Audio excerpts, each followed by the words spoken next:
Job interviews are the most incredibly strange thing. You've given them everything they need. They have your resume, they have your application letter, you might even have done some screening tests, and still, they need to bring you in. They need to see your face to find out if there's some moment of connection when you're there. It was the night before my interview, and Bea and me, we'd had our tea and we were on the sofa with Netflix. And she said, "Are you nervous about tomorrow?" I thought for a moment. Not sure. Maybe. I mean, it's been a while since I've done one of these things. I don't think there'll be any big surprises, but we were kind of half watching some horror film where a man was fighting a giant squid. Bea said, "Will they make you draw?" I was like, "What do you mean, draw? Like, I can't draw. Like, how you draw?" Bea is an illustrator, and I was originally a hardware engineer, but I'm more at the project management end of things these days. She mimed, "You know, when they give you a Sharpie and you have to draw a big picture on a wall, and if they like it, then they give you the job." I started laughing, and I was like, it's not quite like that. Well, no, it kind of is like that, but Bea raised her eyebrows. I turned the sound down on the film, where the man was now being eaten by the squid, and reached for a pen and paper. I was going for a job at one of the big tech companies in town, like not the big one that everyone knows, but the one that makes the infrastructure for everything else to sit on top of. It's less well-known and less glamorous, but it's fine. I'm not super corporate. But I'd been with my current place for quite a while, and it just got to the stage where I felt like I was spinning my wheels. I wanted something bigger, something I could really get my teeth into, and something a bit more professional. I'd kept it quiet at work, but there were still a few comments from folks who had found out, like, selling out, selling your soul for a free breakfast, which kind of proved my point. I'd thrown an application into the general pool, and here we were. So, I said to Bea, this is what I think is going to happen. First up, there'll be the technical interview, and that's, can you think on your feet? Can you improvise? Like all those things you've said you can do on your resume, can you actually do them? Can you show us? So, I will do some drawing to solve a problem, but what I'm really saying is, with this, I am very clever. Please give me a job. Right, said Bea, and then it gets more existential, I said. Then I think they'll probably want to dig into who I am. Like, am I the right fit for them? Am I a nightmare to work for? You get people who are super smart and can get stuff shipped, but they leave this trail of bodies behind them. Do I have a passion for the work they do, or at least some kind of passing interest? Well, that's easy, said Bea. If I had written your application, which I would have made very stylish and very elegant, I would have put in all the right words about how much I loved the company, and then, when they ran it through their massive computer system, it would be like, meep, she loves us. They wouldn't even need to bring you in for an interview. God, I wish, I said. I hate public speaking.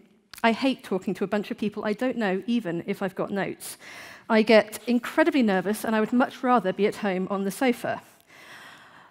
But, I said, they need to meet me, I guess, to find out if I'm, like, really real, to find out what's there, kind of like the difference between our nice photo and our chaos photo. The nice photo. You know the nice photo. If you have a partner, or partners, or mates, or kids, or pets, or really just, anyone in your life that you care for, you have the nice photo. Bea and me, our nice photo is on a shelf in a very nice frame next to the TV. It was taken a few years ago at a wedding, and, we look good. Great hair, big smiles, very respectable. My mum likes the nice photo. Now, I said to Bea, if you fed your nice photo into your ginormous computer, it would absolutely pick up on everything that makes it a nice photo. You've got Beatrice, Donna, physically proximate, happy, maybe sexy. Now, it might slip up on whether we are in a romantic relationship or just gal pals, but if it has been well trained, it can triangulate from both the length and the angle of your arm that, out of sight, your hand is on my bum. It could process thousands of nice photos in a minute. I like the nice photo, said B. I like the nice photo too, I said. It's nice. But it is different if you give the nice photo to a hostile system, like an interview panel or a government official, something where they are inherently suspicious, something where they're on their guard for anything that looks like it has been somehow reverse engineered into their own parameters. It's like getting a reference for someone that says, oh, he's great, he's brilliant, just give him a job, hire him tomorrow. Is he? Is he great? Or is he actually a complete nightmare that the company are trying to offload onto you? You need more information. You need context. You need authenticity. You need the chaos photo. B gave me a look. I like the chaos photo, I said. Now, if you have a nice photo, then I will bet a shiny penny that you have the chaos photo as well. Our chaos photo, it's not that flattering. It was taken years ago, just after we'd got together, not long after we'd got together, really. It was taken on a disposable camera. This is well before cameras on phones got to be any good at all. It is blurry and it is shaky, and all of the colors are off. B has this kind of weird red light emanating from her eyeballs, and I look green. We are in a field. We are in a festival. We had been wearing the same clothes for days on end, and we are covered in sweat and glitter, all mixed together. We had taken magic mushrooms about half an hour before the photo was taken, so we're just coming up. I look like I have just discovered colours, and B is licking my face. I love it. I think it's the most romantic photo. Like, we were tiny babies. We had been together about 6 months by that stage, and we were in that, are we just messing around, or is this something special stage? We'd met through music, and this was our first big metal festival together. And in those 4 days, it kind of cemented it with the chaos and the mess, and that's what I see when I look at it. B feels differently, which is why this photo only exists as a scan of the original on my desktop, Donna_bestphoto.jpg. I look like I've crawled from the pit, B said, and you look like an agitated frog. But it's real, I said to her. Now, on the sofa, the chaos photo is the real deal. It's not just a pose. So, said B, what you're saying is that tomorrow you are going to go to this very important company and you're going to wear your old gig clothes and you'll all take drugs and lick each other's faces and they'll think, great, wonderful, she's the engineer for us. Senior engineering manager, my love, I said, and no, I am going to wear smart clothes and I'm going to draw clever diagrams, and when they ask why I want to work for them, I'm going to give them a very nuanced and convincing answer. And then I'll say, thank you for their time, great to meet them, and I look forward to hearing from them, and then I'll come home. Well, said B. On the television, the man and the giant squid now seem to be friends again. You've got a big day tomorrow. Let's get you to bed. The next morning, I got dressed, smarter than I normally would, but still, all black, smart trousers, smart shoes. I remembered as I put my jacket on that the last time I had worn it out was to Big Dave's Monsters of Rock pub quiz / karaoke night at the White Horse, where at the end of the night, small Dave had wept on my shoulder, overcome by the music. It still smelled a little of his aftershave, but it would have to do. Now, the offices were on the other side of town. And when I got there, I checked in with a front desk, and they sent me over to an elevator where there was only one button inside. And it moved so quickly that my ears were ringing when I got out.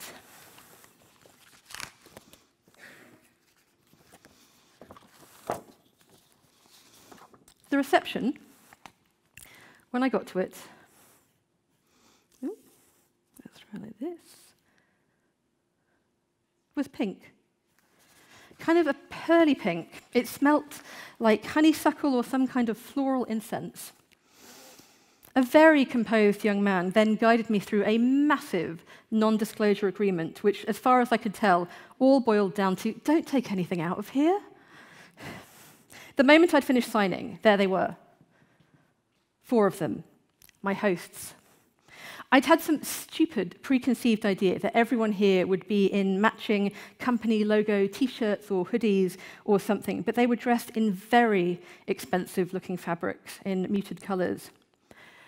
They were all 4 definitely different people. They had different heights and different faces, but it felt like there was some common energy between them, like those desserts in fancy restaurants, senior management done 4 ways.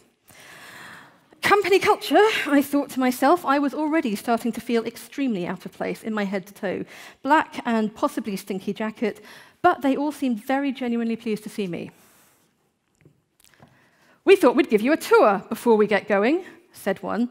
Show you the space, what we can offer to our family here.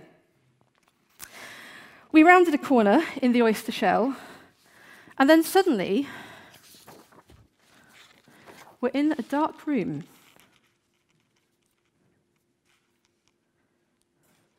When my eyes adjusted, I could see that we were in what seemed to be a sort of gentleman's club that had been snipped out of place and from its original setting and grafted inside this building. There were dark wooden walls that ate the light. There were low leather sofas. This is the lounge, one of my hosts said, somewhere to come and really relax if work ever gets too much. It felt a very long way from the dilapidated break room in my current job. It was very warm in there, and it was so dark that I kept catching my knees against the edges of furniture. And then, as we rounded another corner, we were in a room that was full of mist and purple lights. It was very, very cold.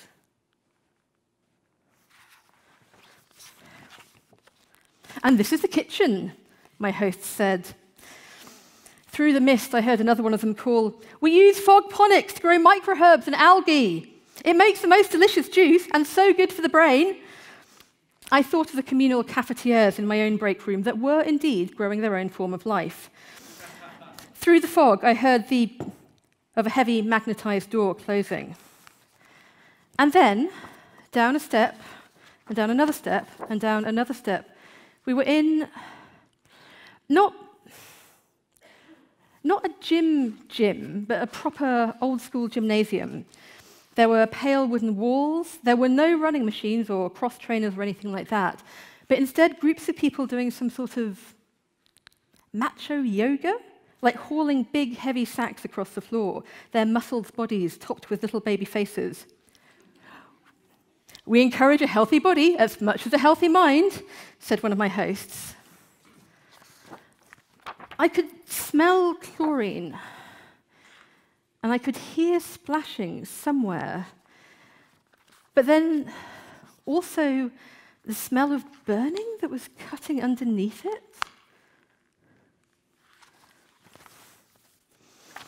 "And we have saunas," one of my hosts said, "very good for opening the pores." The notes of sweat and smoke and chemicals merged with something else underneath it. And then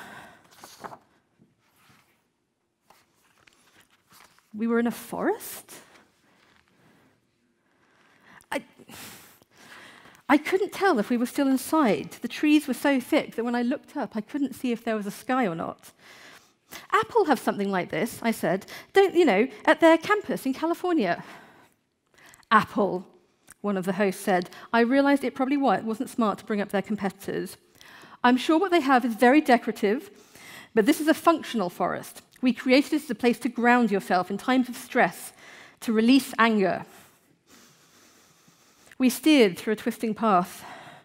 I heard rustling and grunting, but when I turned to look back, there were only trees. I realized that one of our hosts had vanished. We kept on going. An avenue of trees merged into a proper corridor, and then down more steps, and we were in the back of an auditorium. Parallel rows of chairs, and the backs of the heads of audience members all looking up towards an elevated stage. Though the room was full, the stage was empty. Our speaker series will be kicking off soon, one of the hosts said. Always important to bring fresh blood in. New ideas, staying disruptive. They misread the expression on my face. We're nearly there, just through the co-working space, which was absolutely freezing again. I had no idea what was going on with their air conditioning, but something was off. And it was full of a sea of these kind of silvery pods, maybe soundproof booths. And then, finally, we arrived at the interview room, which was, after the other spaces, very pleasantly warm, and I think even had underfloor heating. None of the bring your own space heater to work vibes I have at my current place. It had a similar feel to the reception, but this was more grey than pink. Like, we're done relaxing, now let's get down to work. By then, my nerves had kicked in big time. Nothing I had seen in the tour was even close to the general homeliness of my current job, and I was feeling that maybe I was in over my head. But there, at the end of the room, was a familiar icon, the whiteboard. As I was getting myself set up, there was a clanking sound, and then the fourth host reappeared, carrying a tray with glasses and a huge jug filled with some kind of bright green, blue juice. Ah, juice, said the host. Very good. They poured out a round, took a massive sip. It looked radioactive. It looked alive. And then we started. And it was fine. They kept asking the same question over and over again in lots of different ways.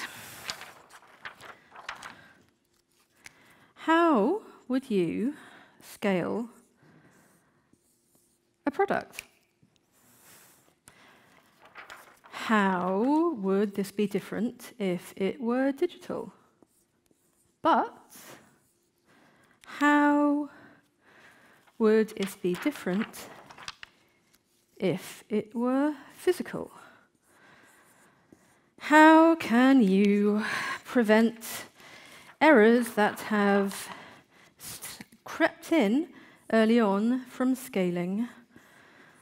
2, how can you maintain the resilience of a large system? How can you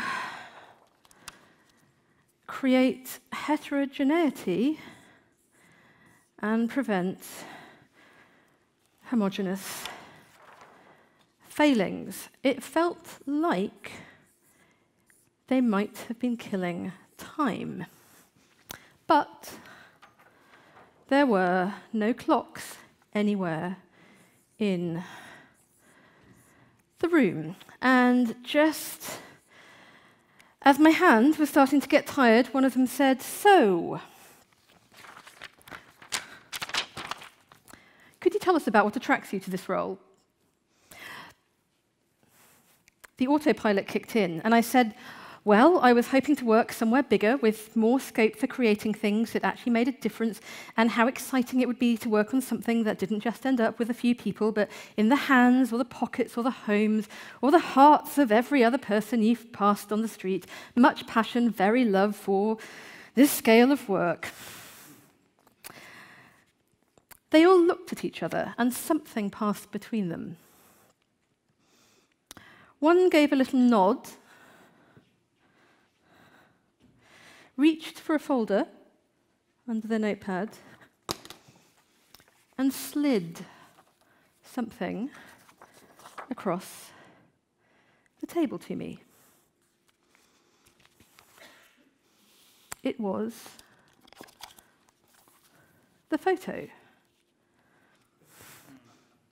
The chaos photo of Bee and me, her looking demonic with red eyes and her tongue out, and me looking like a toad, in the field, in the festival, covered in sweat and covered in glitter, completely off our faces. "This is you," one of them said. "Yes," I said. "And all of this is real here, your passions?" they asked. I looked down at Bee's face and thought of her at home. "Yes," I said. They looked at me intently. One of them tapped the photo. "We thought this was very brave," they said. "We were very moved. It is rare, vanishingly rare, for someone to include such a genuine, fervent statement of their intentions when they come to us." I realized what had happened. When I was pulling everything together for the application and they wanted a recent photo, and I was not paying enough attention, and I had uploaded Donna_bestphoto.jpg and not Donna_headshot.jpg. One of them rested a finger on my face in the photo, my green, gurning face. "Very lovely, very nicely done, really very amphibious. Such a nuanced way of showing your leanings towards the Leviathan. And her, well, just incredible," said another. "Truly, when we saw this photo for a moment," well, I mean, of course it's not, but when we saw it, we thought it was actually, you know, the big boss, big man on campus, him downstairs. The room was still warm, but too warm, and the ground under my feet was hot. I could feel the heat seeping up through my smart shoes.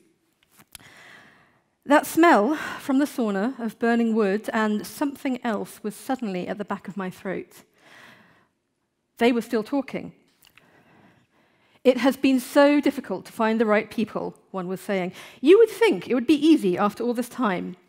We know what we need and what that looks like, and we've built our own in-house systems to sift for it, and yet it hasn't worked. We get all of these people who look fine on paper, and then when they get here, they're so bland." They were all talking over each other. "Like wallpaper paste, like mush." They looked down at the chaos photo again. "But this, so smart. It nearly broke our systems. Completely unreadable. Couldn't even work out if there were faces in there at first at all. That got our attention." "And then," said another, "when we looked at it, oh, such a rich image. The nested meanings, right down to your clothes." They traced a finger between Bee's sweaty Black Sabbath t-shirt and mine, equally grubby for Judas Priest. Such a pleasure to see such genuine respect for the work we do here. "The other candidates, when we've tried to bring them in for interview, oh, I can't even," said one. "And when we try to dig for whether like a real fit is there, if they're a little, you know, spicy, oh, just terrible, just so cliched, just a regurgitation of what they think we want. All or. One of them giggled, and I realized they had been nervous too, and had now started to relax. But really relaxing, the skin around their face and their hands was softening and sliding. The hinge of their jaw was getting looser. One of them was leaning back in their chair, laughing at the one who was doing impressions. Their head tipped back, but really back, as though their neck was as flexible as a wrist. And so we hoped, you'd be a wonderful fit here. Clearly, you understand the scope of our work, the need for constant and ongoing expansion whilst maintaining our existing base and structures. But we can't just mindlessly replicate ourselves outwards. Our failures in hiring have shown us that. We need people like you, who have the skills to facilitate granular growth, and most of all, who really engage with our mission. My back was up against the whiteboard, my hands jammed deep into my jacket pockets. They were all looking at me, hopefully with their melting faces, eyes big, eyeballs getting bigger, the pointed tips of their teeth growing down over their lower lips. You've seen our spaces, but well, there's just so much more we haven't had time for today, but if you join us, come and see. I have been in some uncomfortable situations in my time. Like I said, the last time I was at Big Dave's Monsters of Rock pub quiz / karaoke night at the White Horse, Small Dave had been so moved by my version of For Whom the Bell Tolls that he wept on my shoulder, said it reminded him of his mother, and then tried to press on me some of his homegrown psychedelics as a tribute to my musical gifts. Like all organic, mate, super strength. And so I have always been good at thinking on my feet, and I have had some gut instinct of when a situation is strange, but, all right, or when things are really about to go south. The end of the interview room seemed very far away. The light in the room had changed, and that pitcher of bluish-green juice seemed to be glowing from the inside. I realized it was my turn to speak. Well, there is certainly a lot to think about here, I said, and your comments are very generous. Clearly, there is a lot more going on here than is fully in the public domain, which is very stimulating. So maybe we can swap places, and you can tell me more about the organizational structure and strategies. Like, diagram it out for me. They nodded eagerly and got up to move to the opposite side of the table. I moved in the other direction, and as they turned to face the whiteboard, I dug into my pockets for those capsules of magic mushrooms, Small Dave's gift, all organic, mate, super strength, which I had just found in my pocket from the last time I wore this jacket, and as quickly as I could, I crushed them into the jug of juice. They turned just as I'd done it and was giving the liquid a good stir. Ah, very good idea, if we're going to be doing all the talking now, they said, and took a massive chug.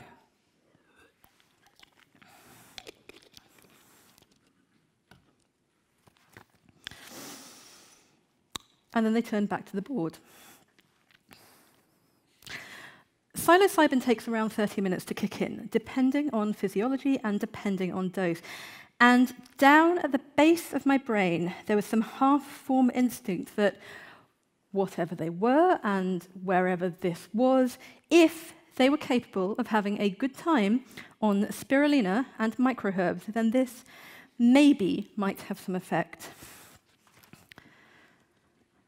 I sat and I watched. I tried to focus on what they were drawing on the board. Layers within layers. Circles within circles. All of the places that we had been through on the tour, and so much more. Nested, hidden. The different parts of the organization and how it all fitted together. There was the kitchen, there it was, and the sauna and the swimming pool I hadn't seen, and the forest, far bigger than I thought it was. They kept drawing. There was so much to draw. Down to the auditorium, down to the co-working space, all of it there, all of them taking turns, and so I switched the pen between them to map it all out carefully for me. I tried not to look at them, my hosts, as their limbs started to extend and flop, as their long nails started to catch and squeak down the board. As I said, there were no clocks in the room. And then, eventually, one of them, the one who was holding the pen in its hand, stopped, looked directly at what it had just drawn, and then pressed their face right up against the whiteboard and slowly started rubbing their face from side to side in long movements, making a squeaking noise in each direction. The others froze for a moment, and then one started to giggle, and then another started to giggle, and then they both faced each other and started giggling together and whispering and then trying to shush each other and then giggling more, and then they slid down off their chairs onto the floor. The last host turned to look at me. They leaned over the table, their arm outstretched, and from the tips of each of their fingers came a tiny forked tongue reaching and flickering towards me. As the tips made contact with my face, they said to me, almost tenderly, "Have you ever really looked at the back of your own hand? It's like an entire universe in there." And then their heads slumped to the table, and that was it. And then I ran. I fucking ran. I legged it out of there, back up through where we'd come. The diagrams on the whiteboard burned into my brain, back through the freezing co-working space, and back through the auditorium, and back through the twisting maze of the forest. I heard noises as I ran, howls, yelps, trees speaking, animals singing, a chorus of angle grinders, wet things slapping against hard surfaces, hard things slamming into wet surfaces, the sound of a dial-up modem, the sound of the Windows 95 startup tone, weird glitching whoops, there were beeps and there were howls, and I ran through the gym, past the sauna, past the swimming pool, through the freezing kitchen, back to the dark lounge where, again, I slammed my leg into the furniture and then back, somehow sweating, panting, into the pearly pink of reception.